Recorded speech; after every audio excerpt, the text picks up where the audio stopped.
আচ্ছা কোনছে আল্লাহ বড় না মানুষ বড়? ধরো গাদা, তুই কার হাতে কার জোড়া দেশ? কোড়ায় আল্লাহ আর কোড়ায় মানুষ। যেটা কবার কইছে ওইটা কন।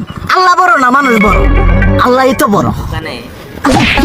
আল্লাহ বড়, তাহলে আল্লাহর কথা না হইনা মানুষের কথা শুনেন কে? তুই কি কইতাছস?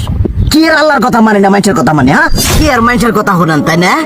আমনে যে ওই দিনকে ডায়াবেটিসের রোগ নিয়ে যে হাসপাতালে গেলেন, ডাক্তার আপনার কত কিছু খাবার না করলো, সব কিছু না খাই এখন চলতেছেন। তাহলে আল্লাহ যে আপনারে কইছে যে হারাম খাবার না, সুদ খাবার না, কই আপনি তো কাম কাজ বাদ দিয়ে এলাকার আমাদের টাকা পয়সা না গায়ে খালি ওইলে দিয়েই খান, নিজেরা টেও হালাল ভাবে কামাই করেন না, ওই সুদও তো না করে টাকা করে লাভ আহে ওইলে দিয়ে দিয়ে চলেন আর পেটটা বড় বানাইছেন। শুনেন একটা কথা কই, হারামের কোনোদিন আরাম নাই। হালাল পথে রুজি রোজগার করেন, প্রয়োজনে এড়া বেলা কম খায়েন, তাও শরীর পিণ্ডও ভালো থাকবো, কোনো রোগ বেদও হবো না, আরামও পাবেন, আল্লাহও খুশি থাকবো। তুই আমার এইভাবে বুঝাবি আগে কইলি না কে?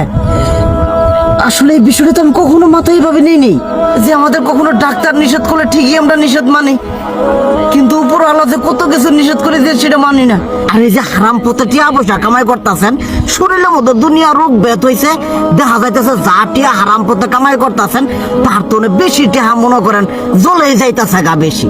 আজকের পর থেকে আমি আর এই হারাম সুদ খামো না, আমি হালাল পথে চলবো, হালাল টাকা পয়সা ইনকাম করবো। এতে করে যদি একবেলা কমও খাইতে হয় তবুও খামো, তবু আমি আর এই হারাম পথে চলবো না। আচ্ছা ঠিক আছে।